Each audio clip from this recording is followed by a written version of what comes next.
My son stood up at a crowded restaurant and called me a loser to my face. His mother, my ex-wife, said nothing. Her new husband just smirked. I didn't say a word either. I just went home. And by the following Monday, I had started the process of taking back everything I ever gave my son. The car he drove, the penthouse he lived in, and the company he thought he built.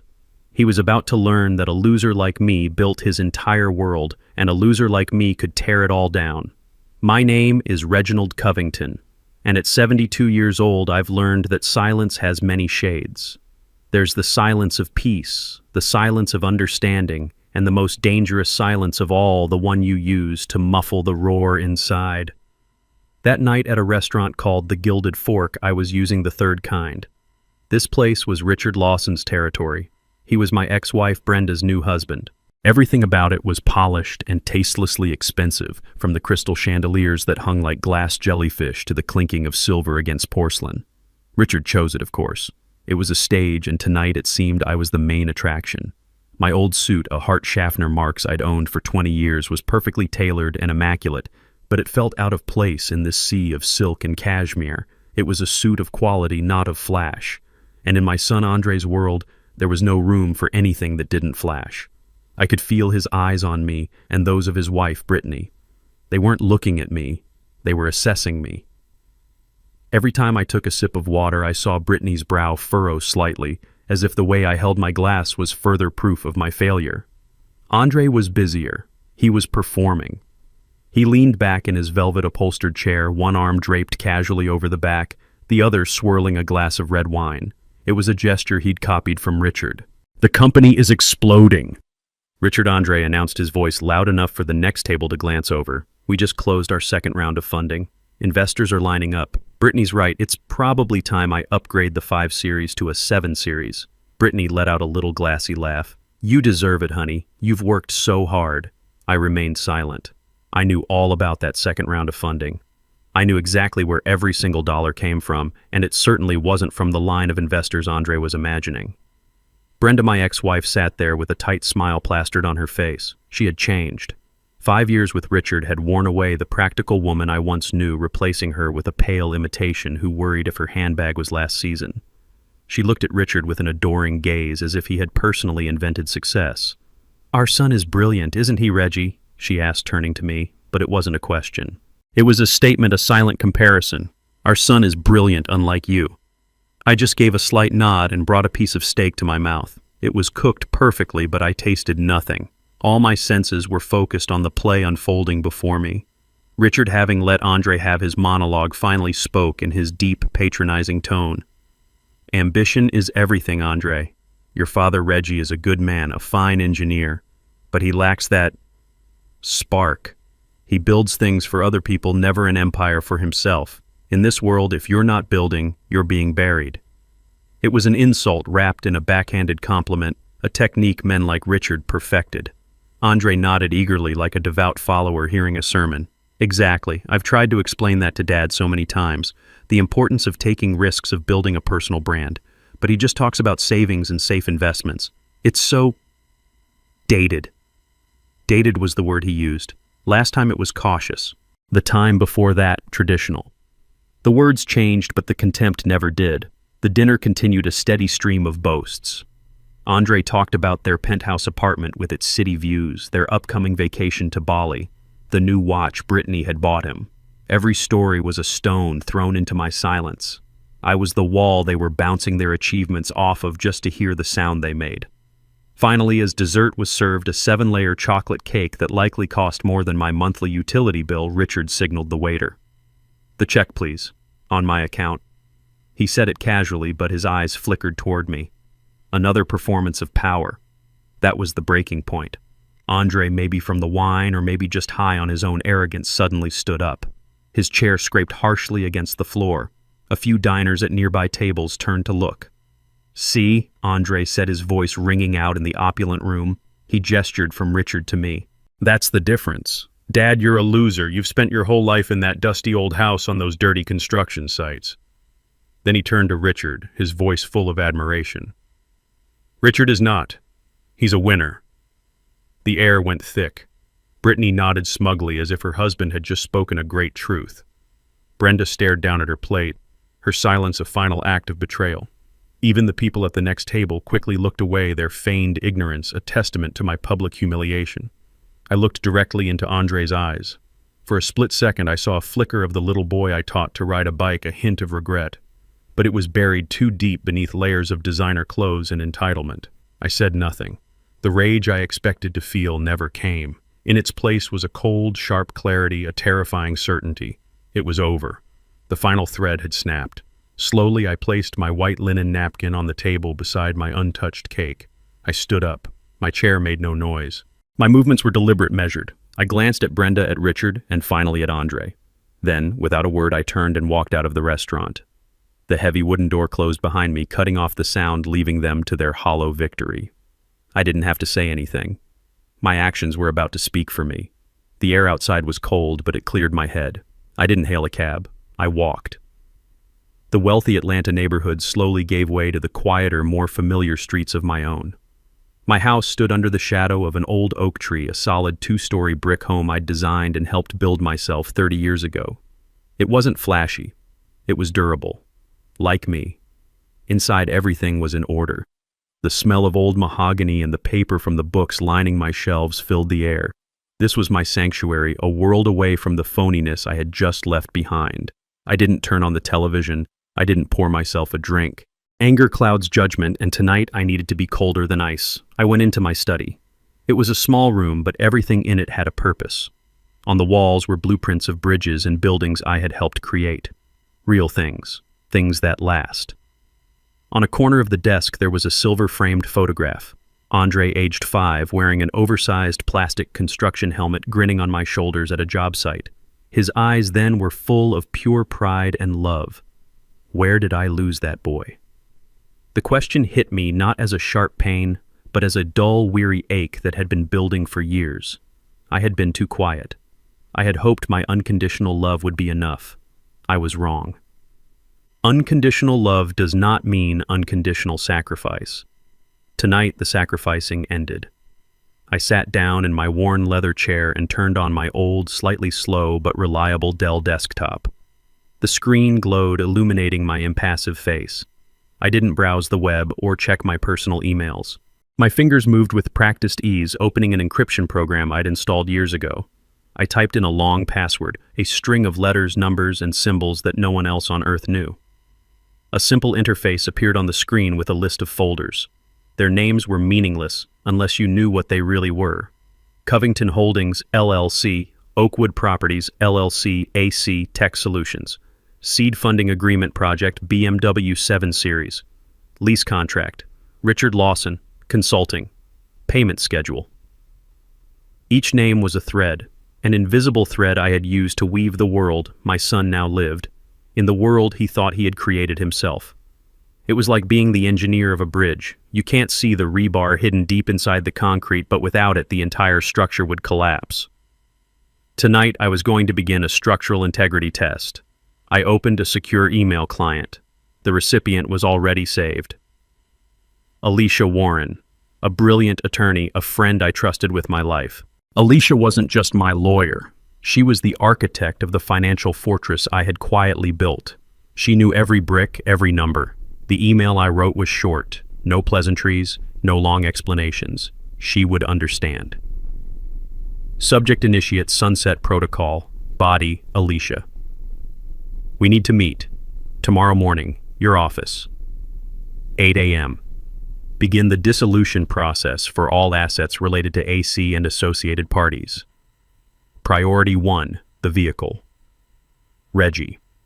Sunset Protocol was the name we had given it years ago, a contingency plan for a day just like this. A day when the sun would set on an empire built on a lie. I hit send. A soft whoosh echoed in the silent room. It was done.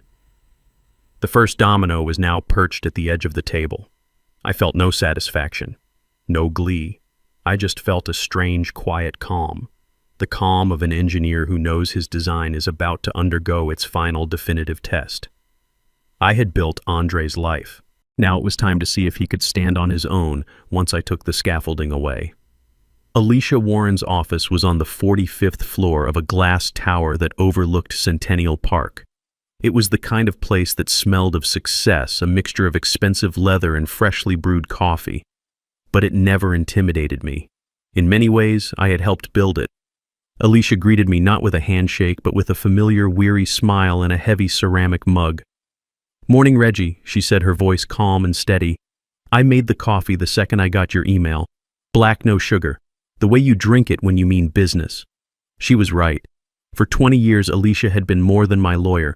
She was my strategist, my confidant, the keeper of my secrets. She was the only person on earth who knew the full extent of the financial fortress I had built. I took the mug, the heat warming my cold hands. "Thank you, Alicia." She gestured to one of the plush leather chairs opposite her enormous oak desk. She didn't sit behind it in her seat of power. She sat in the chair next to mine, making us equals. "I'll be honest, Reggie," she said, her sharp eyes studying my face. "When I saw the subject line, Sunset Protocol, my heart sank.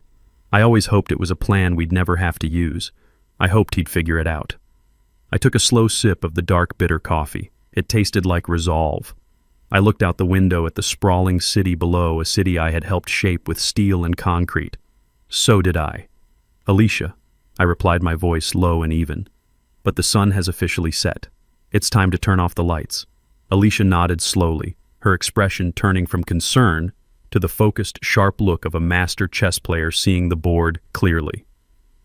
"All right, Reggie, walk me through it. I know the legal structures we built, but I need to hear the human part." What was the final straw? I stared into my coffee mug, seeing the reflection of the man my son had called a loser. He said the word Alicia. He said it out loud in public. He called me a loser and called Richard, Brenda's new husband, a winner. And Brenda just sat there and let him. I looked up from the mug and met her eyes. He believes it. He honestly believes the world he lives in is one he created. Today we begin the process of showing him the truth of the foundations he's standing on. Alicia leaned forward, all business now. "Let's review the assets. Let's start with the heart of his so-called empire, AC Tech Solutions." I let out a long, slow breath. Andre always had ambition. I began, my voice a low rumble. I'll give him that. He had big ideas, big dreams. He wanted to be the next Steve Jobs, the next tech mogul from Atlanta.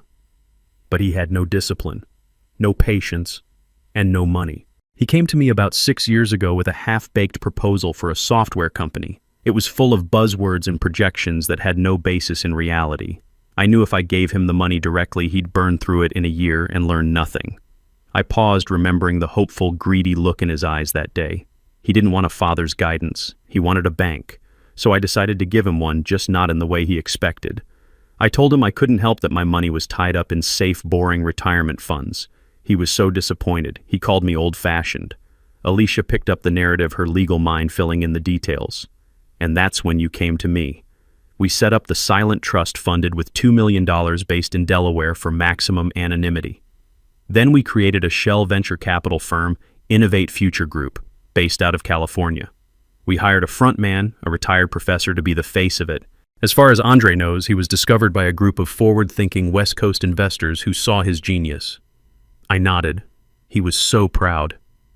He flew to San Francisco, pitched his idea, and walked out with a check.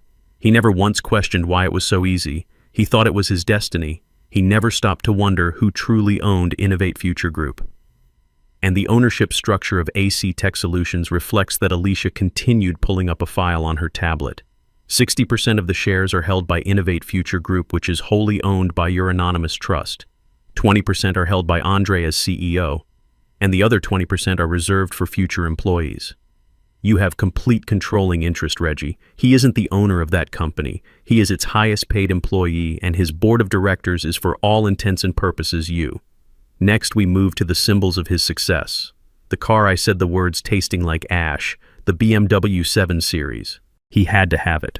He said it was essential for projecting success to clients and investors. My boy, who used to be happy with a well-maintained Ford, was now convinced the German engineering of his car was a reflection of his own worth. Another easy one, Alicia said, swiping on her screen.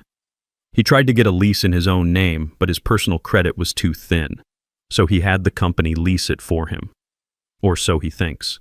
Explain, I said, though I knew the answer perfectly. The lease isn't with AC Tech Solutions, she clarified. It's with a separate entity we created for asset management, Covington Holdings LLC. We presented it to Andre as a third-party fleet management company that AC Tech Solutions would contract with for executive vehicles. He signed the paperwork without a second thought, happy to get his shiny new toy. The contract explicitly states that the vehicle is provided for the use of a designated employee of AC Tech Solutions. The moment he is no longer an employee, the car is no longer his to use, I finished. The irony was corrosive. My holding company, a name he wouldn't even recognize, was providing the chariot for my winner son. He was driving my car paid for with my money, all while calling me a failure. Finally, we came to the biggest piece, the foundation of it all. The penthouse, I said softly.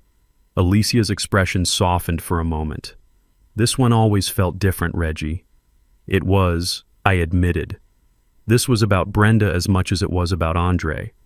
After she left me for Richard, she became obsessed with appearances. She filled Andre's head with the idea that where you live defines who you are.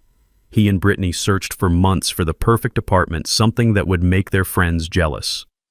They found the penthouse at the Oakwood. The Oakwood was a beautiful pre-war building that had recently been renovated, a perfect blend of classic architecture and modern luxury. Andre fell in love with it. He told me about it, complaining that it was just out of his price range. He asked if I could help with the security deposit. I told him no, I said to Alicia. I told him it was reckless to live beyond his means. Alicia smiled faintly. And what you didn't tell him was that you had bought the entire building 3 years prior. It was an undervalued asset in a neighborhood that was about to gentrify, I explained, the old engineer in me taking over. The numbers made sense. I purchased it through another LLC, Oakwood Properties. It was a good, solid investment. It was brilliant, Alicia corrected. When Andre applied for the penthouse, the landlord, a property management firm we hired, contacted him with a special offer. They said they were looking for a high-profile tenant like a tech CEO to add prestige to the building, and they were willing to offer him an employee incentive lease.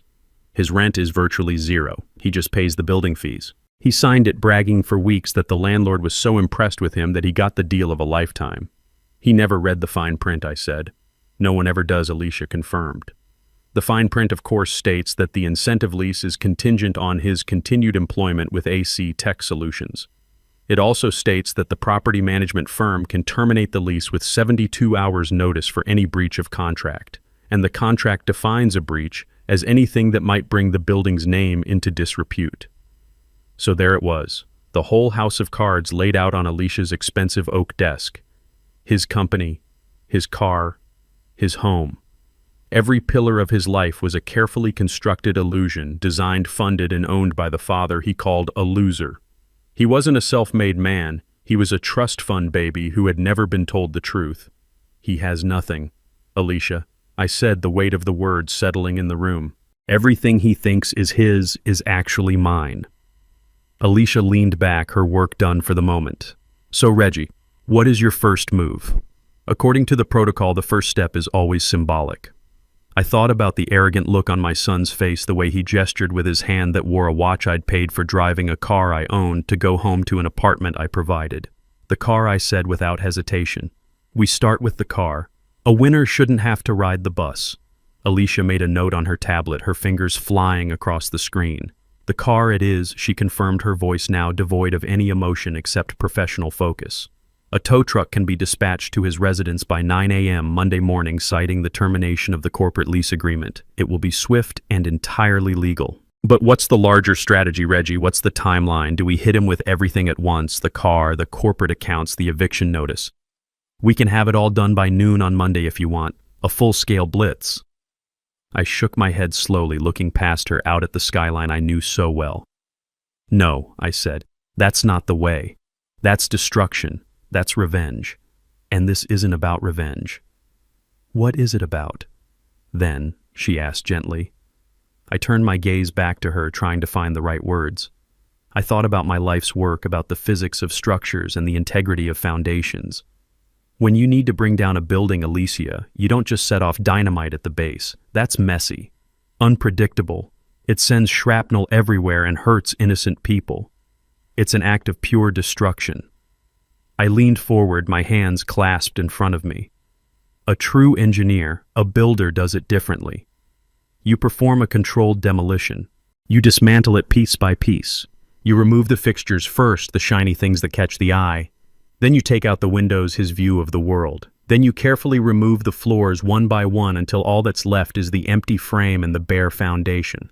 I don't want to destroy my son, Alicia. I want to dismantle the false life he's living. I want him to stand on the cold, hard foundation of reality and finally understand what it takes to build something real for himself. Alicia listened, her eyes never leaving mine. She understood. She wasn't just my lawyer, she was the daughter of a carpenter. She knew the language of building and breaking, a controlled demolition. She repeated, a new understanding dawning in her expression. It's legally cleaner, too. Each action is a separate, justifiable corporate or property management decision. No single action can be construed as a coordinated personal attack. It's airtight. Exactly, I said. So we start with the car on Monday. The symbol of his status, we give him a day to feel that loss, to feel the inconvenience. Then on Tuesday, you freeze the corporate accounts. You cut off his power. Let him feel what it's like when the well runs dry. And Richard Lawson's consulting payments along with it. Let the winner feel the pinch too. I took a deep breath before delivering the final instruction. Then on Wednesday, when he's confused and powerless, you deliver the eviction notice. You take away his security, one piece at a time. Let him feel each wall come down. Let him understand the value of each thing as he loses it. A heavy silence settled in the room. This wasn't a plan born of anger. It was a curriculum, a harsh, painful curriculum. Alicia simply nodded. I understand the lesson plan, Reggie. I'll prepare the necessary documents immediately. I stood up, my old bones aching with a weariness that had nothing to do with age. I had made the decision. Now I just had to live with it. Thank you, Alicia. I walked to the door, then paused with my hand on the handle. Let it begin, I said, my voice barely a whisper. Let the lesson commence. The rest of that week was perhaps the quietest of my life. After leaving Alicia's office, I felt a strange sense of peace settle over me. The decision had been made. The plan was in motion. There was nothing left to do but wait for the gears to turn. I spent Friday and Saturday in my garden. My rose bushes needed pruning, a task I usually enjoyed, but now took on with a new solemn purpose. My hands, calloused from a lifetime of work, moved with practiced precision. Snip, a dead branch fell away. Snip, an overgrown shoot that was taking nutrients from the main stem. I thought about what I was doing. Gardening is an exercise in ruthless compassion. You can't be sentimental about the parts of a plant that are weak or diseased. If you let them grow, they will eventually poison the whole bush. You have to cut them back sometimes almost to the stalk to give the plant a chance to grow back stronger, healthier. You do it not out of anger, but out of a desire for the plant to reach its full potential. My son was a magnificent plant that had become overgrown with the weeds of entitlement and arrogance. I was just the gardener doing the hard, necessary work. On Saturday afternoon, my phone buzzed on the small wooden bench beside me. I picked it up. Andre's name glowed on the screen. A week ago, my heart would have leaped. I would have answered immediately, ready to absorb whatever casual disrespect he threw my way just to hear his voice. Now I simply looked at his name. I watched it flash again and again, a desperate digital cry. Then I placed the phone face down on the bench and went back to my roses. An hour later, it buzzed again. This time it was Brenda. I didn't even bother to look. Her silence at the dinner table had been her answer. My silence was now mine. That evening I sat in my worn leather armchair, a place I had spent countless hours reading. I wasn't reading a thriller or a mystery. I was rereading a biography of Ulysses S. Grant, not the general but the president, a man who was quiet, underestimated, and constantly battling the corruption of those around him. I came across a passage about his steadfastness, his ability to absorb blows and criticism without flinching all while focusing on the larger strategic goal. He wasn't flashy. He was solid. He dealt not in opinions, but in outcomes. I closed the book and thought about the word Andre had used. Loser. He saw my quiet life, my modest home, my old car, and he saw a man who had lost at the game of life. He never saw the foundations. He never understood that the loudest person in the room is often the weakest. He, Brenda, and Richard were playing a game of checkers, making loud, obvious moves. They never realized I was playing chess, quietly positioning my pieces for a checkmate that was decided 10 moves ago. Sunday was even quieter. I attended church, the same one I'd been going to for 40 years. I listened to the sermon on accountability and consequence. I felt a sense of clarity, not guilt. I was holding my son accountable. I was delivering the consequences he had earned. After the service, I spent the afternoon in my workshop sanding down a piece of old oak, the rhythmic motion calming my soul. The phone remained on the kitchen counter, silent now. They had likely given up, assuming I was sulking. They had no idea.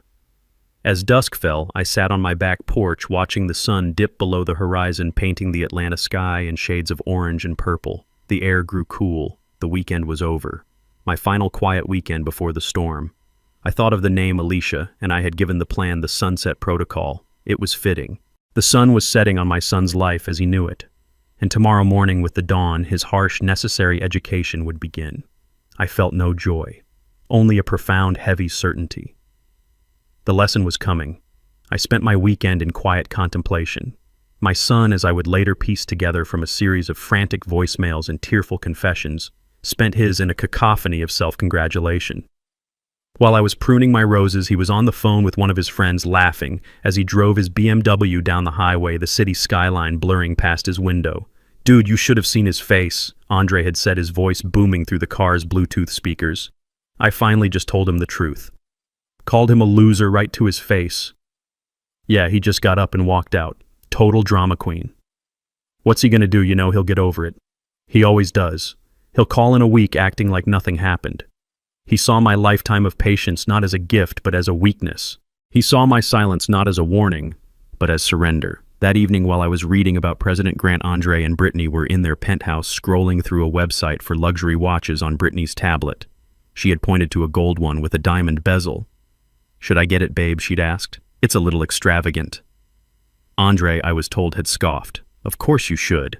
We deserve it."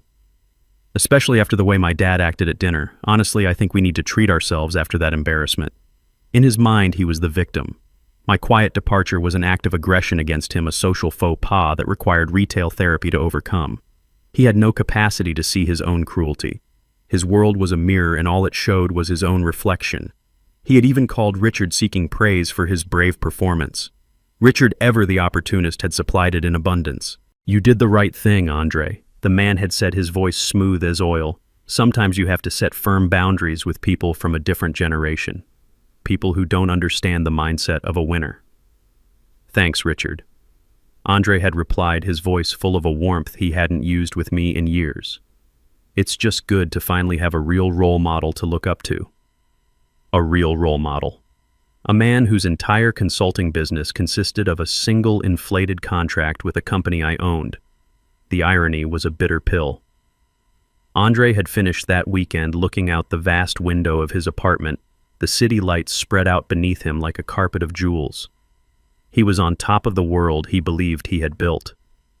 He likely thought of me, the old man in his dusty house, and felt a pang of what he probably mistook for pity. He probably thought, "He'll come around. He has to. He's got nothing else." But he was wrong.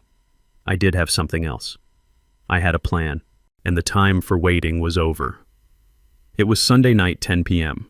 The weekend was done. My house was dark except for the single lamp that cast a warm glow on the oak desk in my study. The quiet in the house was different now. It was no longer the calm after a decision, but the tense electric silence before a storm. The fuse had been lit on Friday, and it had been burning slowly, silently all weekend. Now it was nearing the powder keg. I wasn't pacing. I was sitting in my leather armchair, the biography of Grant resting in my lap, my eyes closed. I was listening, waiting. At precisely 10:01 p.m., a soft chime echoed from my old Dell computer, an email notification. I didn't rush. I took a deep breath, placed my book carefully on the side table, and rose from my chair. I walked to the desk, the wooden floorboards creaking softly under my weight. The screen was bright in the dark room.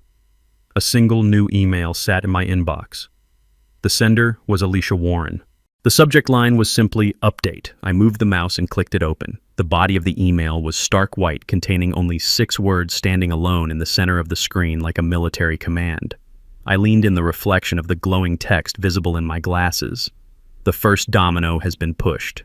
Monday morning dawned bright and obnoxious sunlight streaming through the floor-to-ceiling windows of the penthouse and glinting off the polished chrome of their espresso machine. For Andre, the world felt perfect. The weekend had been a triumph. He had finally put his father in his place, asserting his own status as the family's new alpha. He felt powerful, a feeling amplified by the expensive Italian suit he was putting on and the sleek black BMW 7 Series that was waiting for him in the reserved parking spot in the garage below. Brittany was humming as she applied her makeup, a small, satisfied smile on her face. "Are you sure you don't want me to drive you today, honey?" she asked, looking at his reflection in the mirror. "We could take the Benz. I have that spa appointment at 11. Andre chuckled, adjusting his tie. "Nah, I've got a lunch meeting with some new potential clients. I need to roll up in the Beamer. You know how it is. Image is everything." He leaned in and kissed her on the cheek, the scent of her expensive perfume filling his senses. "Besides," he added, his voice dropping to a conspiratorial whisper, "I think we've earned the right to show off a little. We're winners, remember?" She giggled and swatted him playfully. "Go on, get out of here, you big shot." Feeling on top of the world, Andre grabbed his leather briefcase and headed for the private elevator that went directly to the residence garage. The ride down was smooth and silent. The doors opened to a pristine, well-lit space. And there it was. His car. It wasn't just a car, it was a statement. Long, low, and gleaming under the fluorescent lights, it was the physical embodiment of his success. He clicked the fob and the car chirped, its angel eye headlights flashing a welcome. But as he walked toward it, he noticed something was wrong. A large, grimy-looking tow truck was parked directly behind his BMW, its yellow hazard lights flashing rhythmically, casting an ugly, pulsating glow on the polished concrete floor. A man in greasy blue overalls was kneeling by his rear tire. Andre's good mood evaporated instantly, replaced by a surge of irritation. "Hey!" he barked, his voice echoing in the garage. "What the hell do you think you're doing? This is a private garage. You can't park here." The man in overalls stood up slowly, wiping his hands on a rag. He was big, with a weathered face and a completely neutral expression. He didn't look impressed. He didn't look intimidated. He just looked tired. "You Andre Covington?" he asked, his voice a gravelly monotone. "I am," Andre snapped. "And you're about to get your rust bucket towed if you don't move it in the next 10 seconds. You're blocking my car." The man didn't move. Instead, he simply gestured with his thumb toward the back of the BMW. "No, sir, I'm not blocking your car. I'm here to repossess it."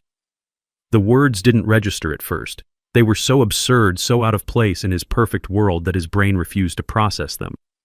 He actually laughed, a short, incredulous bark. "Repossess it? You must be joking. This car is paid for. It's a corporate lease. You've obviously got the wrong car, pal." The driver just sighed, as if he'd had this exact conversation 1,000 times. He pulled a clipboard from the cab of his truck and held it out. Work order says black BMW 7 Series license plate, 8 Kilo Victor 391. Belongs to a Mr. Andre Covington. "That you..." Andre's face flushed with anger. This was humiliating. "Yes, that's me, but there's been a mistake. A stupid mistake. Who sent you AC Tech Solutions? Because I own that company and I can assure you we haven't missed a payment." The driver pointed a greasy finger to a line on the work order. "The order's not from AC Tech, sir. It's from the title holder, a company called Covington Holdings, LLC. Andre stared at the name. Covington Holdings. It meant nothing to him. A surge of relief washed over him, followed by renewed fury. "See, I told you. I've never heard of that company. It's a clerical error. Now get your truck out of here before I call security and have you arrested for trespassing." The driver just shook his head, a flicker of something like pity in his eyes. "Sir, I've got a legally executed repossession order. If you have a problem with it, you need to call the leasing company." He turned his back on Andre and started attaching a heavy chain to the undercarriage of the BMW. The sound of metal clanking against metal was like a physical blow. "Hey, get your hands off my car!" Andre shouted, his voice cracking with rage. He pulled out his phone, his hands shaking so much he could barely unlock it. He found the number for the leasing company and jabbed the screen.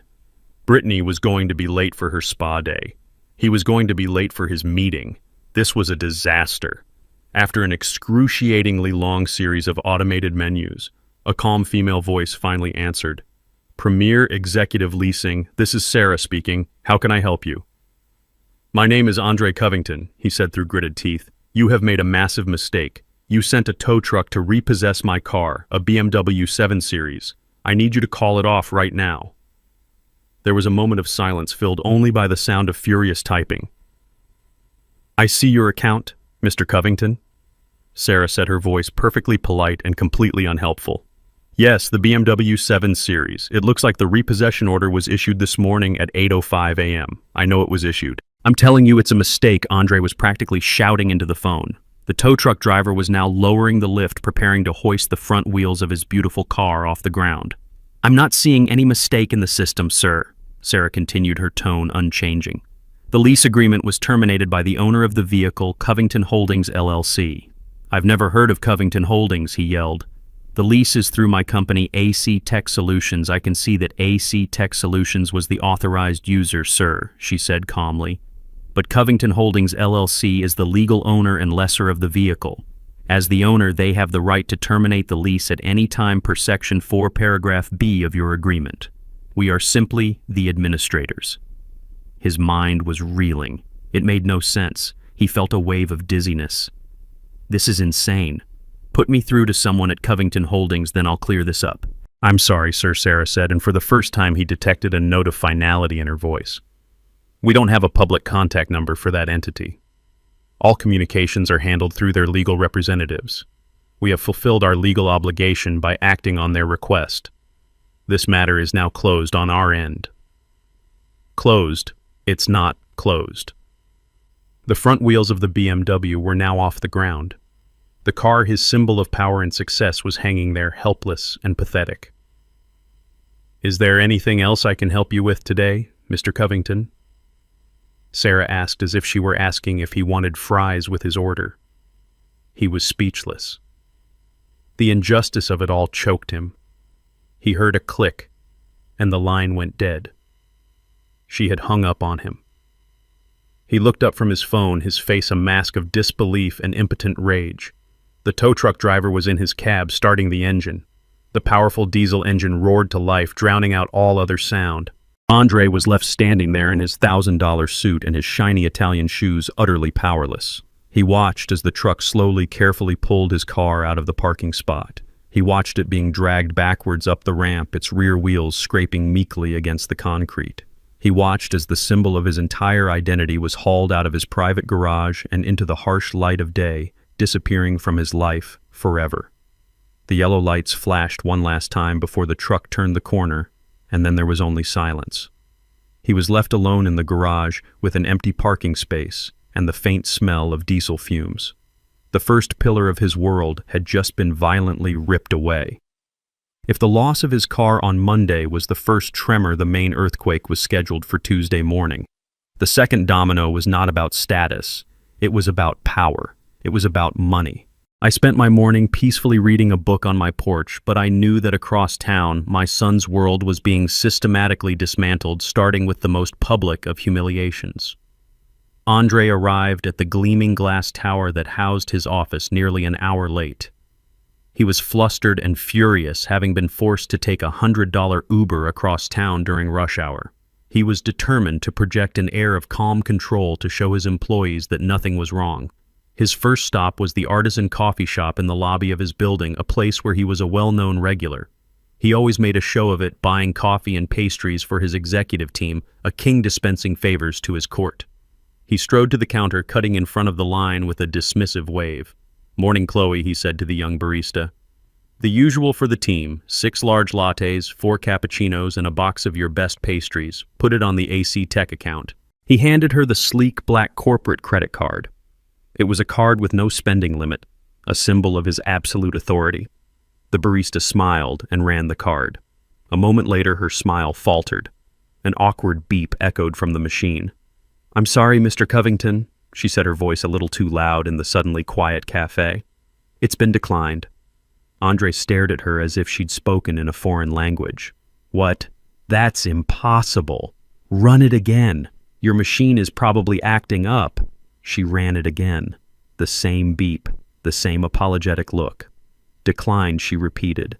People in the line behind him were starting to stare, their morning routines interrupted by this small, delicious drama. He could feel their eyes on him. He, Andre Covington, the tech wonderkind, couldn't buy a round of coffee. His face turned a deep, blotchy red. "This is ridiculous," he hissed, snatching the card back. "There must be an issue with the bank's network." He fumbled for his personal wallet, a desperate attempt to save face. He pulled out a handful of cash, all he had on him, and slammed it on the counter. "Here, keep the change." He turned on his heel and stormed out of the coffee shop, leaving the box of pastries and the tray of unmade coffees behind. He didn't want them anymore. The gesture of generosity had become a badge of shame. He rode the elevator up to his office on the 30th floor, his jaw clenched so tight it ached. His office was a corner suite with glass walls, a fishbowl for the whole company to see their leader at work. He sat down heavily in his ergonomic chair, the anger giving way to a cold knot of anxiety in his stomach. He needed to fix this. Now. He opened his laptop and navigated to the company's internal financial portal. This was his dashboard, his control panel. From here he could see everything: cash flow, payroll, expenditures. He typed in his username and password. A red line of text appeared on the screen: "Access denied." He blinked. He must have mistyped. He entered his credentials again slowly this time, making sure each keystroke was perfect. Access denied. A cold sweat broke out on his forehead. This wasn't a glitch. This was a lockout. He, the CEO, the founder, was being barred from his own company's finances. He frantically clicked on the "Forgot Password" link, but the system returned another error: user profile not found. Please contact your system administrator. He was the system administrator. Panic, cold and sharp, began to rise in his chest. His breathing became shallow. He was trapped on the outside of his own creation. Just then, a notification popped up in the corner of his screen. A new email. The sender was an address he didn't recognize: Director at AC Tech Solutions.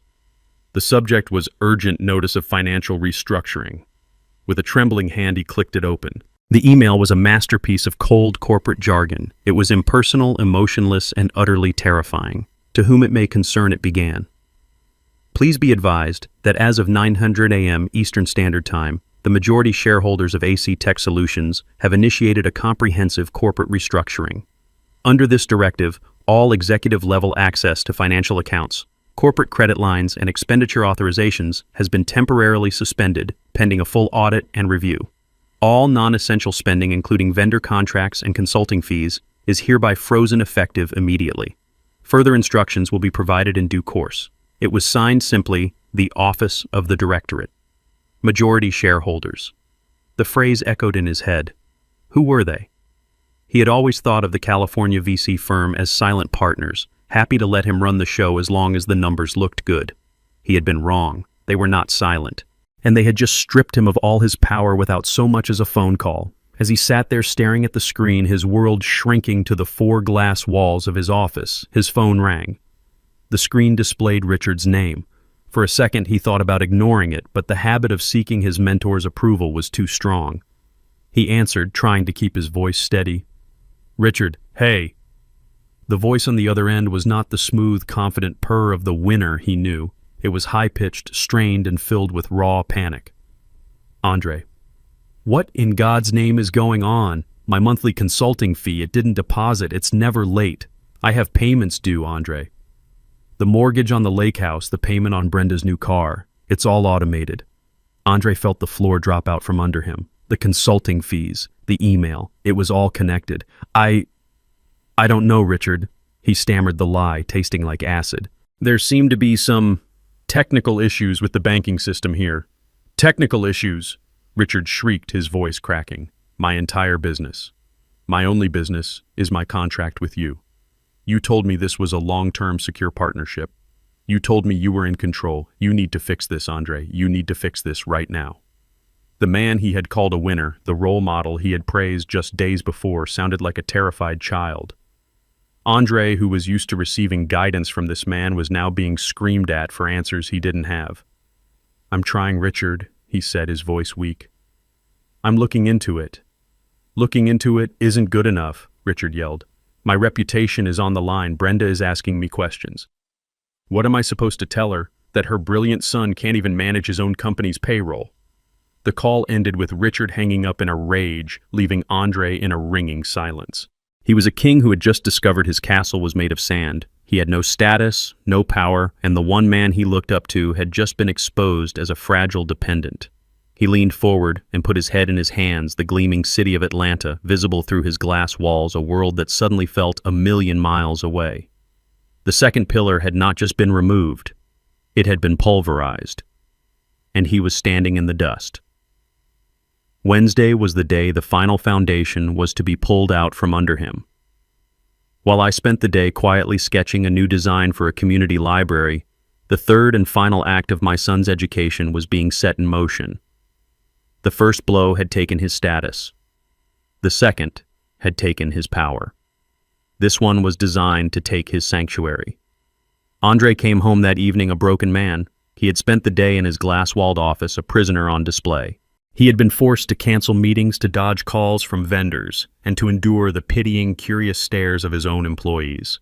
He had no car, no money, and no answers. The penthouse, once his triumphant fortress in the sky, was the only thing he had left. He walked through the door, hoping to find some comfort, some refuge from the nightmare his life had become. Instead, he found Brittany. She was not the bubbly, supportive wife he had left that morning. She was a storm cloud of anxiety and terror pacing the vast living room like a caged animal.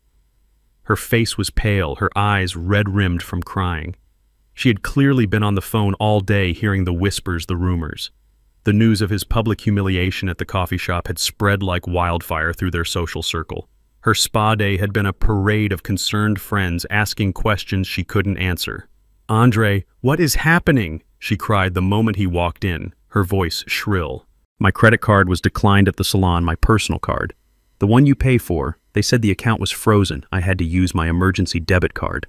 I have never been so embarrassed in my entire life." Andre didn't have the energy to fight. He dropped his briefcase by the door, the sound echoing in the cavernous, silent apartment. "I don't know, Brittany," he said, his voice hollow. "There's some kind of hostile takeover happening. The investors, they've locked me out of everything. I'm trying to fix it. Trying to fix it," she shrieked, her voice rising with hysteria. "Our friends are calling me Andre.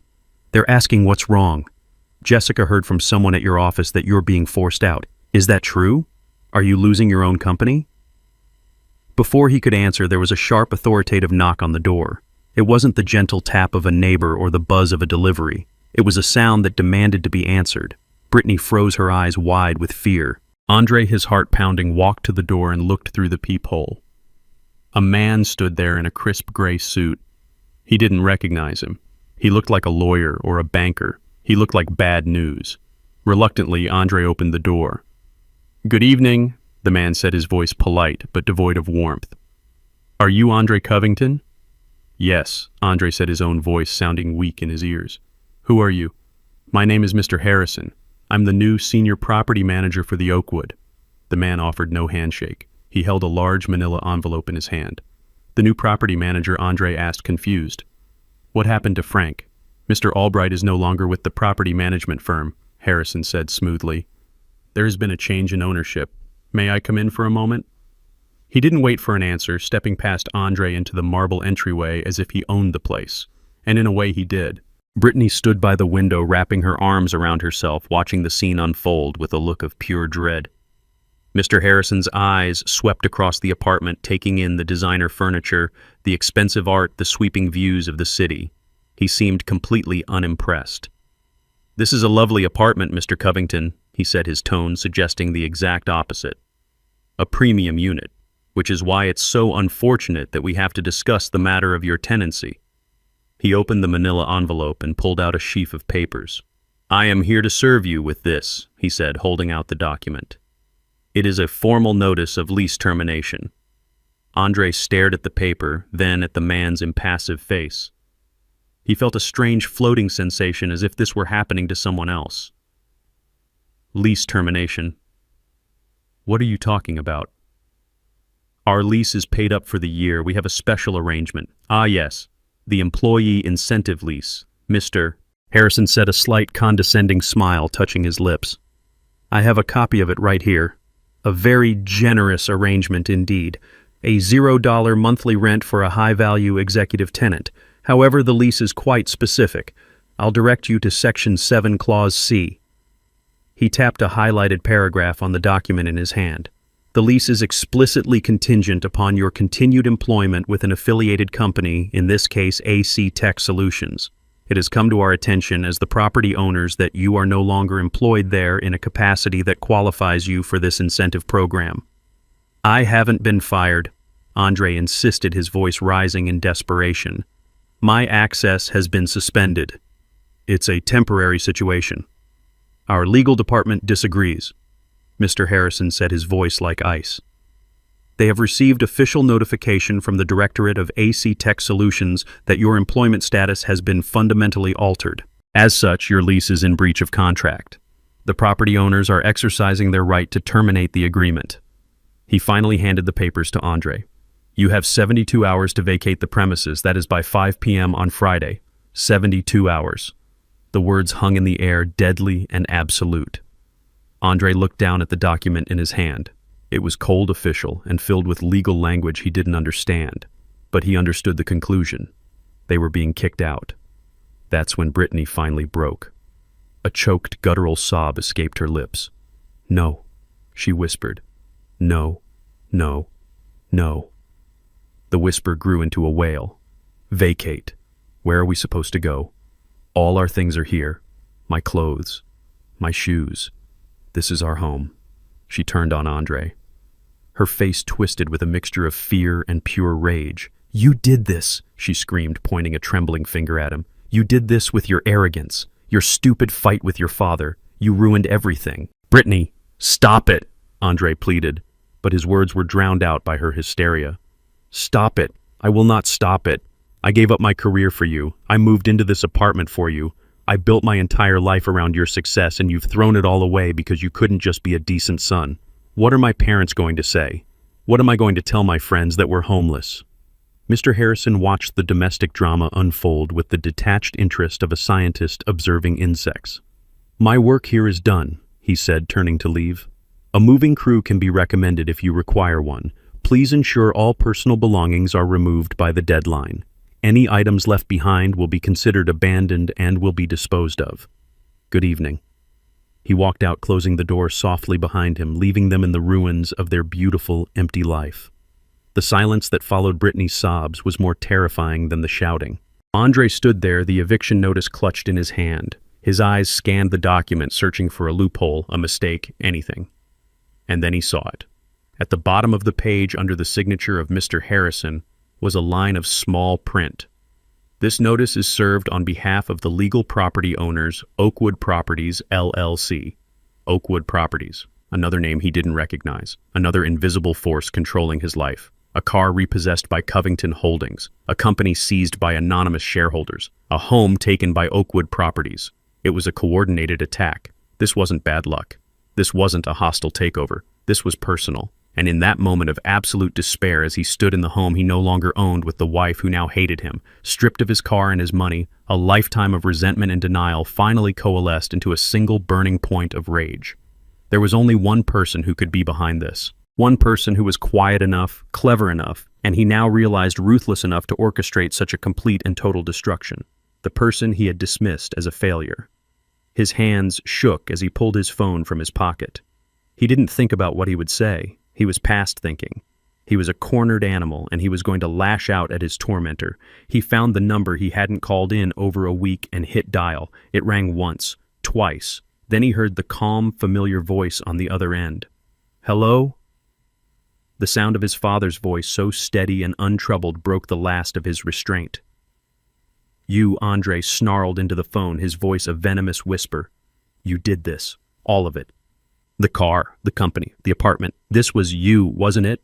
He wasn't asking a question. He was making an accusation. He heard a long silence on the other end of the line. It was the same silence from the restaurant, the same silence from the weekend. But now it wasn't a silence of weakness. It was the silence of absolute power. When my voice finally came, it was quiet, but it carried the weight of an anvil. Andre, I said, I think it's time we had a talk. He arrived less than 30 minutes later. I heard the sound of a cheap Uber pulling up, the kind with a rattling engine and a driver who was talking too loudly on his phone, a far cry from the silent electric purr of his BMW. I didn't go to the door. I simply waited in my study, the same room where I had launched the protocol that had systematically erased his life. I heard the doorbell ring, a frantic, impatient jab. I let it ring again before I used the intercom on my desk. "The door is open, Andre. Come to the study." He stormed in, not with the confidence of a CEO, but with the blustering rage of a cornered child. His expensive suit was wrinkled, his tie was loosened, and his face was pale and slick with a sheen of desperate sweat. He stood in the doorway of my small study, his chest heaving, his eyes scanning the room as if searching for the hidden levers of his destruction. He looked at the old oak desk, the shelves overflowing with books on engineering and history, the framed blueprints on the wall. For the first time in his life, he was seeing this room not as his father's dusty, boring hobby space, but as it truly was, the command center. I was sitting in my worn leather chair behind the desk. I didn't stand up. I didn't raise my voice. I simply watched him, my hands folded calmly on the desk's surface. In this room on my territory, I was the one with the power. The silence stretched thick and heavy. I let it hang in the air, forcing him to be the one to break it. "How could you?" he finally burst out, his voice a ragged mess of anger and disbelief. "How could you do this to me, to your own son, to your family? You've destroyed everything, everything I've ever worked for. The phrase was so absurd, so completely detached from reality that I almost laughed. But this was not a time for laughter. This was a time for cold, hard lessons. I looked at the man standing before me, this man-child who had built his entire identity on a foundation of my money and his own lies. He wasn't a supplicant, not yet. He was still too proud, too angry. He hadn't come here to apologize. He had come here to demand that I fix the world he had broken. I let his words echo and die in the quiet room. I didn't respond to his accusations. I didn't engage with his drama. I simply gestured to the simple wooden chair opposite my desk. "Sit down." "Andre," I said, my voice quiet, but carrying an authority he had never heard from me before. "The yelling is over. You've had your say. Now it's time for you to listen." He sat. The anger hadn't left his face, but it was now mixed with a confused, fearful apprehension. It was the look of a man who senses the ground is about to give way beneath him, but doesn't know why. I didn't give him time to gather his thoughts or formulate another accusation. I simply swiveled the large monitor on my desk to face him. The screen was blank except for a single folder in the center labeled simply, "The Foundation." "You said you worked for everything you have." I began, my voice as calm and steady as a surveyor's hand. "That's a commendable sentiment. So, let's review your work. Let's start with your greatest achievement. AC Tech Solutions." I clicked open the folder. A series of legal documents appeared neatly organized. "Do you remember 6 years ago when you pitched your idea to those venture capitalists in California, Innovate Future Group?" He nodded slowly, a flicker of his old pride in his eyes. "They saw my potential. They believed in my vision." "They did," I agreed, "because I instructed them to." I clicked on a document titled Innovate Future Group Incorporation. The articles of incorporation were clearly displayed. I pointed to the section listing the primary shareholder. "Innovate Future Group is a shell corporation, Andre. It was created by my lawyer, Alicia Warren, for the sole purpose of funding your company. And as you can see, it is wholly owned by an anonymous trust based in Delaware." His eyes narrowed, struggling to understand. "A trust? What trust?" I opened the next file, Covington Family Trust Declaration. My name was listed as the sole grantor and trustee. His name was listed as a potential beneficiary, but with no controlling rights. "This trust," I said quietly. "My trust. I didn't want to just give you the money. I wanted you to feel like you had earned it. So I created a stage for you with actors and props, but you seem to have mistaken the stage for reality." I then opened the final document in that section, the AC Tech Solutions Shareholder Agreement. My finger traced the line item showing Innovate Future Group's 60% controlling stake. "You don't own your company, Andre," I said, my voice cutting through the silence like a scalpel. "You are its chief employee. You have a 20% stake, a generous gift, but one that leaves you with no actual power. The majority shareholders, the board of directors, you've never met. That's me. You're not building a company, Andre. You're playing in a sandbox I built for you." He was shaking his head, a gesture of pure denial. No, that's not possible." I built it. I didn't argue. I simply moved on to the next exhibit. Let's talk about your car. Or rather, my car. I closed the company folder and opened a new one labeled Assets. The lease agreement for the BMW 7 Series filled the screen. You told me you needed it to project success, a noble goal. But your personal credit wasn't strong enough, was it? So the company leased it for you. It was a corporate expense, he said weakly, grasping at straws. Not exactly, I corrected him. Your company doesn't have the credit for a vehicle like that either. The lease, as you can see, is not with AC Tech. It's with a different company. I highlighted the name at the top of the contract. Covington Holdings, LLC, another one of my companies. You were listed as an authorized user and employee perk. You didn't earn that car, Andre.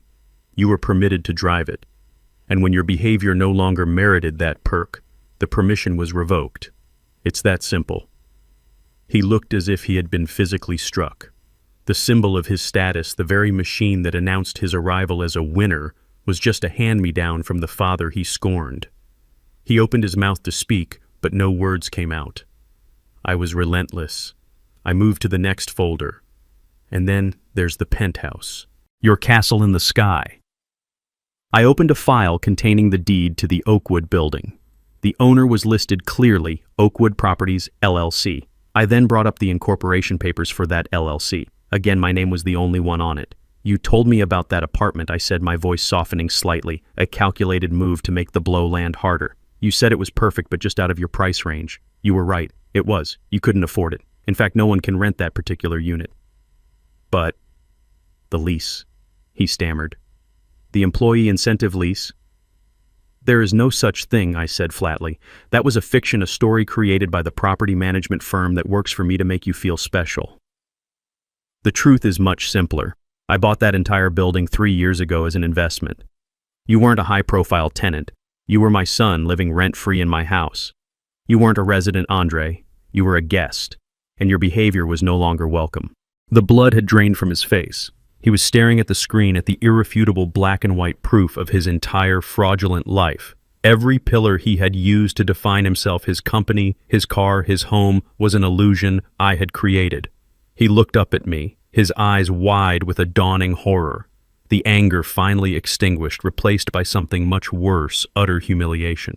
But I wasn't finished. There was one more piece, the keystone that held the entire rotten arch together. You called me a loser, I said, my voice dropping to a near whisper. And you called Richard Lawson a winner. You looked up to him. You called him a role model. Let's talk about your role model. I opened the final folder. It was labeled simply, Consulting. Inside was a single document, a contract between AC Tech Solutions and Richard Lawson Consulting. I scrolled down to the payment schedule, a recurring monthly payment of $50,000. Richard is a business consultant, I explained. And a consultant needs clients. Did you ever wonder why he never talked about his other clients? Why his only business seemed to be giving you advice? Andre stared at the numbers on the screen. He knew them well. He was the one who authorized the payments. That $50,000 monthly fee.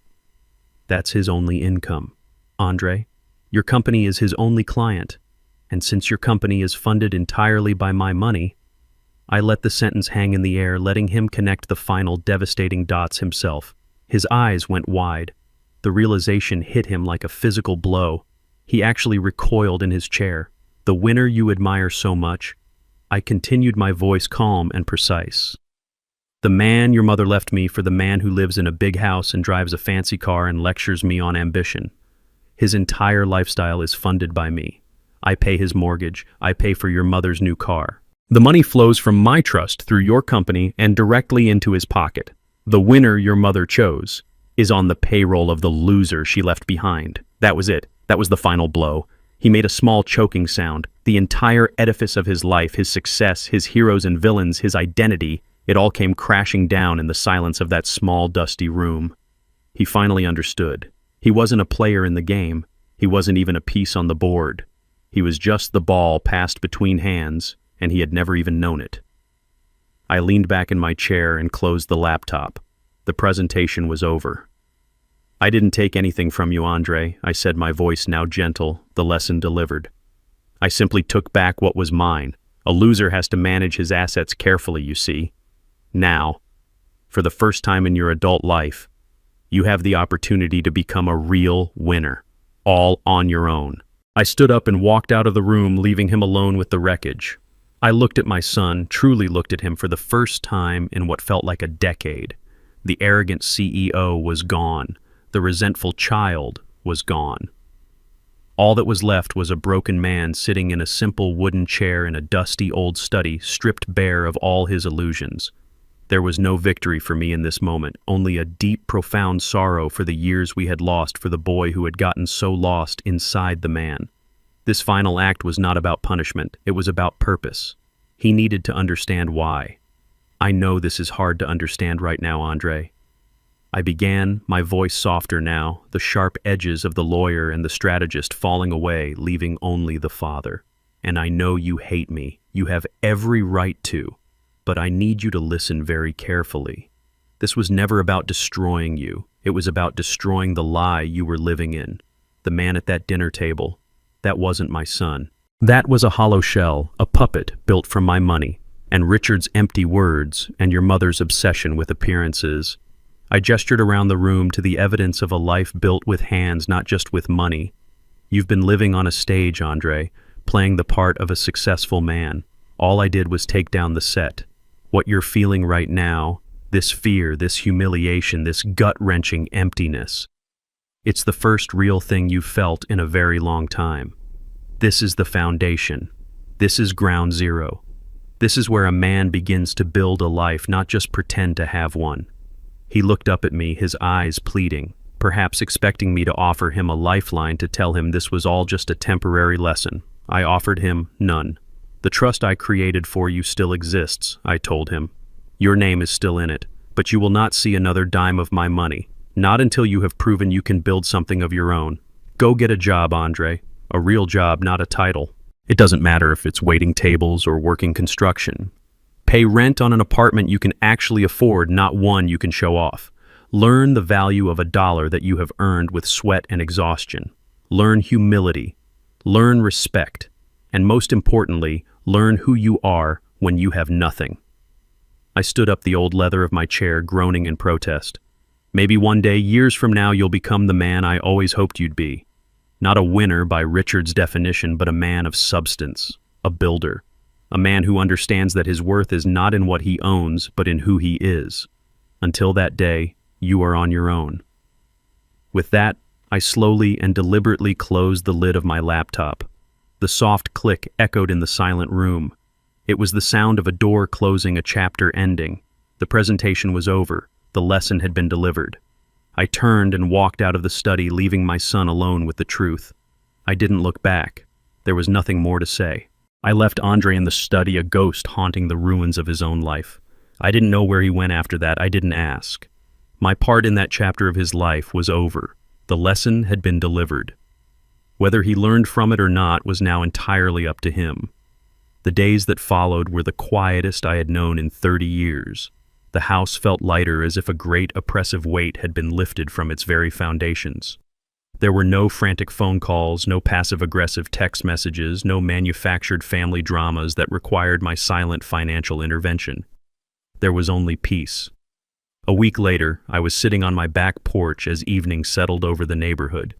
The Georgia air was warm and thick with the scent of jasmine from the vine climbing the trellis beside me. I held a cool glass of iced tea, the condensation dripping onto the worn wooden armrest of my rocking chair. The chair moved back and forth in a slow, steady rhythm, a cadence of contentment. I wasn't waiting for anything. I wasn't anticipating a call or worrying about a problem. I was simply present. For the first time in years, my mind was not occupied with my son's manufactured crises or my ex-wife's insatiable desire for more. I was alone, but I was not lonely. The silence was not the silence of absence, but the silence of serenity. I thought about the word Andre had used at that dinner, the word that had set all of this in motion: loser. For years, I had allowed that unspoken accusation to define the terms of my existence. I had poured my life's work, my intelligence, and my fortune into a bottomless pit of his and his mother's ego, all in a desperate, misguided attempt to prove I wasn't what they thought I was. I had sacrificed my own peace to fund their chaotic lives. But sitting there listening to the crickets begin their nightly chorus, I realized the truth. I had never been the loser. I had been the host for a parasite. And now, I was finally free.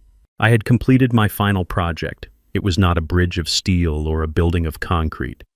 It was the careful, painful demolition of a toxic family structure. And now, in its place, there was room for something new to grow. I didn't know what the future held for my relationship with my son, but I knew my own future was finally mine. The sudden jarring ring of my cell phone on the small table beside me felt like a violation of that newfound peace. I looked at the screen. It was Brenda. I almost didn't answer. I had nothing left to say to her, but some part of me, a lingering curiosity, perhaps wanted to see the final act of this play. I let it ring a few more times, a small assertion of my new boundaries, before I picked it up. I pressed the button and held the phone to my ear but said nothing. For a moment, all I heard was ragged, frantic breathing. Then her voice came through a torrent of raw, unfiltered panic. It was not the voice of the poised, condescending woman from the restaurant. It was the desperate shriek of someone whose world was on fire. Reggie. Reggie. Thank God. You have to do something. You have to help us. I remained silent, letting her words rush into the void. It's Richard, she cried, her voice cracking with a sob that held no sadness, only terror. He's ruined. It's all gone. The consulting contract with Andre's company. It was everything. They terminated it. We got a notice from the bank this morning. They're foreclosing on the house. The lake house, Reggie. They're taking our house. I listened. My expression unchanged. I took a slow sip of my iced tea. And the car, my Mercedes.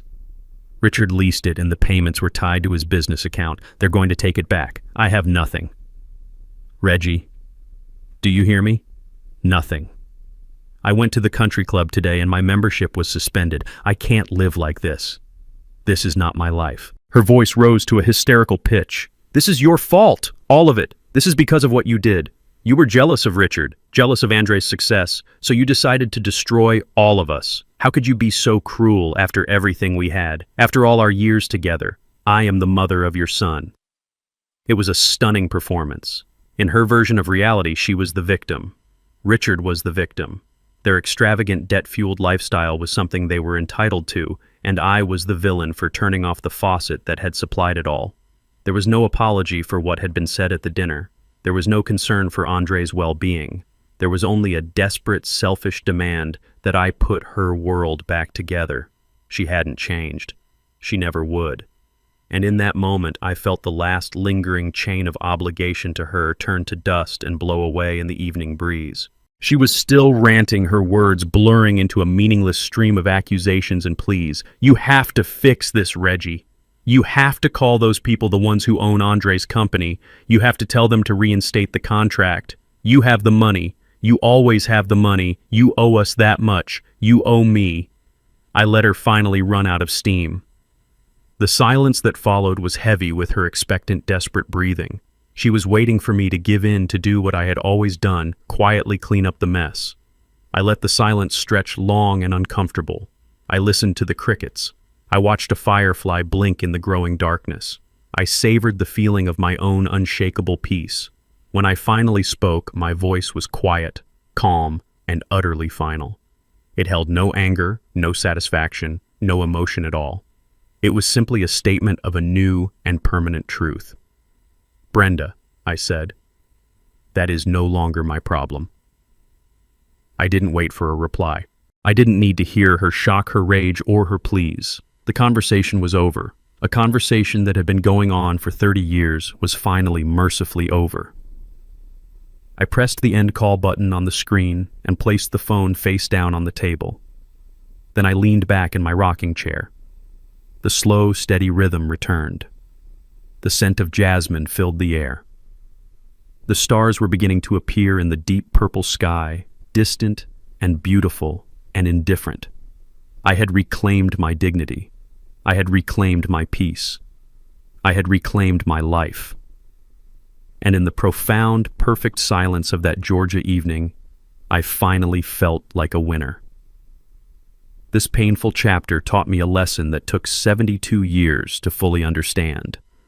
For too long, I had confused financial support with fatherly love, and in doing so, I allowed my patience to be seen as weakness. I thought that by providing a safety net, I was helping my son, but I was only enabling a boy to live in a man's world without any of the responsibility. I have learned that true strength is not found in endless giving, but in the courage to set firm boundaries. And sometimes the most profound act of love is to take everything away, forcing someone to stand on the cold, hard foundation of reality so they can finally learn to build a life for themselves.